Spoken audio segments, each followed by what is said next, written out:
หอดบอลผักทับเลยทุกคนเลยอาสีนั่งอยู่นี่นอนอยู่นี่แล้วมึงแรกต่างสุดอยู่นี่เนาะหลังจากที่เขากินน้ำแล้วจังสีแยกกันไปเบิ่งสภาพกันเนาะบ่มีใครถูกโอ้ป้าบ่นี่ไปจกเอาปลาโอ้ผลมือจกโอ้มีแต่ปลาโอ้ทงหนึ่งผลโอ้ขักเด้อนี่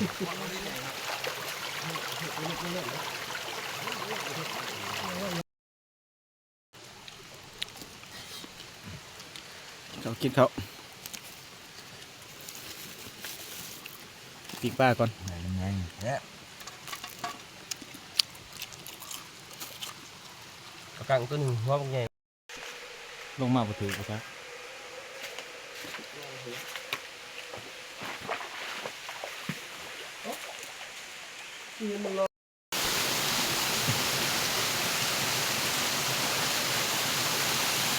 ชานที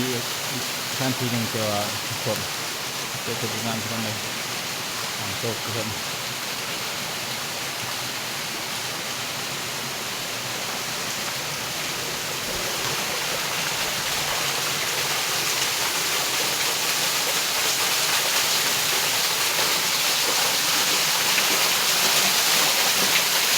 มาส่งโอ้น้ำใสเย็นดี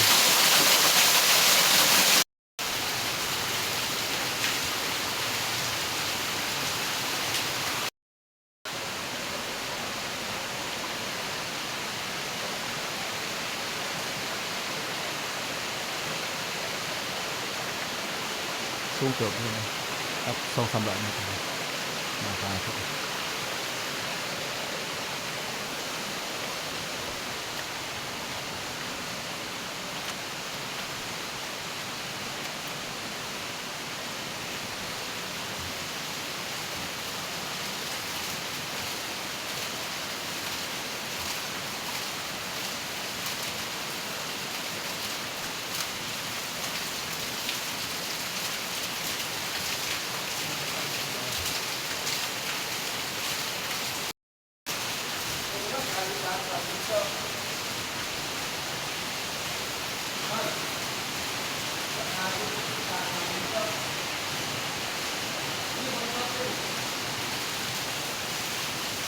สิเขาทำนั่นทุกคน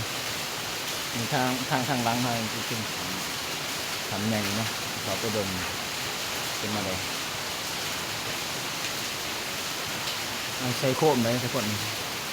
ก่อนเขาไปในถังมันมืดเขาจะใส่โคมแตะไป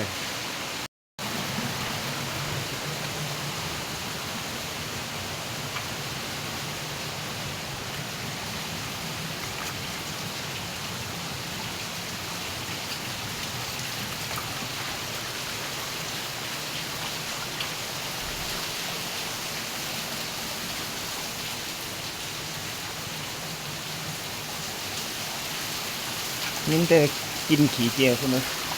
เพราะว่าเป็นฉ่ำด้วยฉ่ำไงเนี่ยเจียมอยู่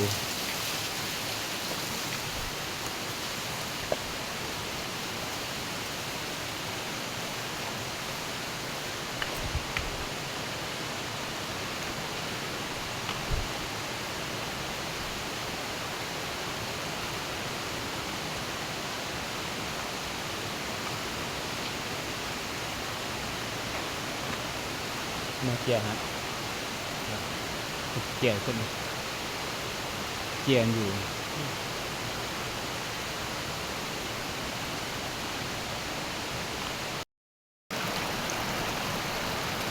เจียขึ้นเจียขึ้นเวียน